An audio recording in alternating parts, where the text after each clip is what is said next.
Hey guys, as always, thanks for stopping by. By the end of this, you are going to be better informed. Got a few quick ones for you. It won't take long at all, but you're going to come away a little bit better informed. Want to have a discussion with you. And I appreciate y'all stopping by the old Applebee's. As always, buckle up. Here we go. No sponsor today. Got to keep this fast. To each of y'all, thank you for every thumbs up. Appreciate y'all. These are back in stock. I told y'all that Friday, but y'all been crushing those as well. Trash pandas. They're all the rage. So hot right now. Next. All right, Saturday, tragically, up in Chicago, police officer Ella French was killed in the line of duty. It's terrible.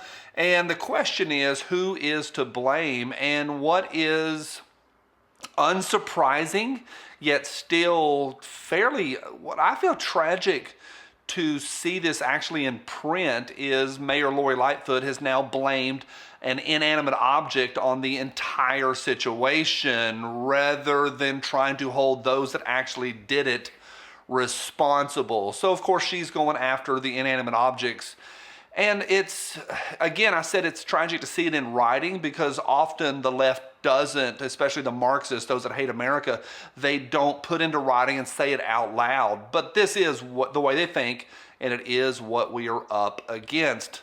Also on Saturday, Mayor Lightfoot stopped by the hospital following that tragic shooting, and the officers that were there on the scene and in the lobby all turned their back on her in a show of solidarity. And I think that's interesting and maybe an appropriate response. Probably is the right and appropriate response.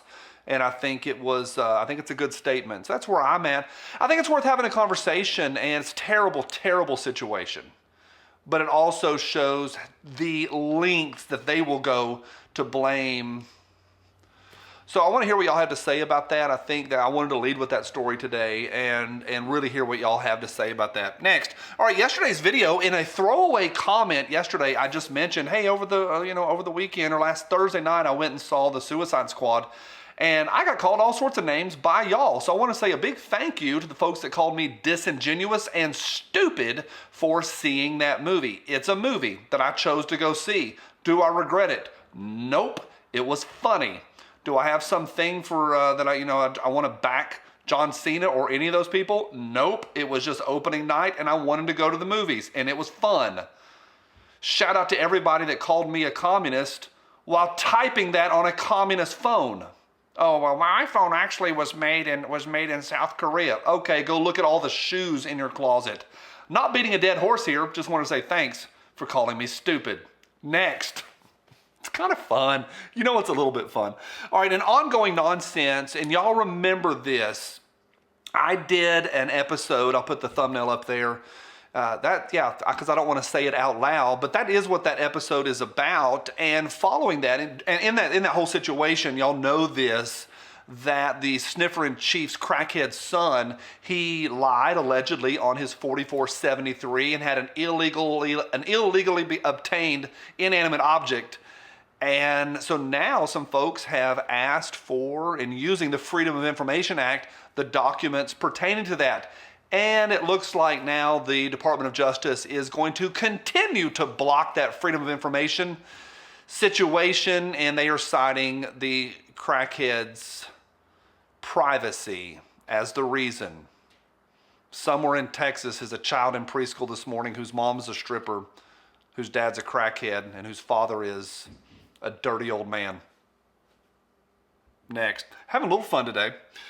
Finally, good news. I think this is interesting. I didn't chase it too far, but because I feel like I know what's going on, but I want to just at least mention that the GOA, they feel like, and they did a post yesterday saying that they feel like, and they have evidence backing, that they think that the Senate is actually listening to the American populace.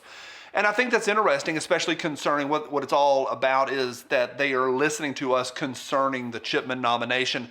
You know, I don't know. It's for me, a lot of times it's rats on a sinking ship. It's not so much that they listen to us, it's that they're afraid to go with that person or with that nomination and support that. politicians want nothing besides power and re-election in order to get more power, and money is all wrapped up in all of that. So when someone becomes persona non grata in DC, the rats will jump off. I used Stuart Smalley last week as an example. Once the tide turned, rats all jumped off that ship. They will back their horse as long as possible, but when it looks like it's not going to happen, all of a sudden they'll all start listening to the people.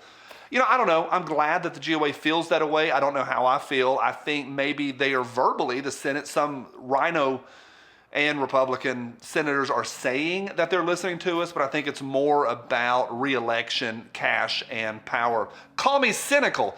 There's a quick roundup for a Tuesday. Got a lot going on this week, and I'll be back tomorrow with even more. Thanks for stopping by. See y'all soon. Bye.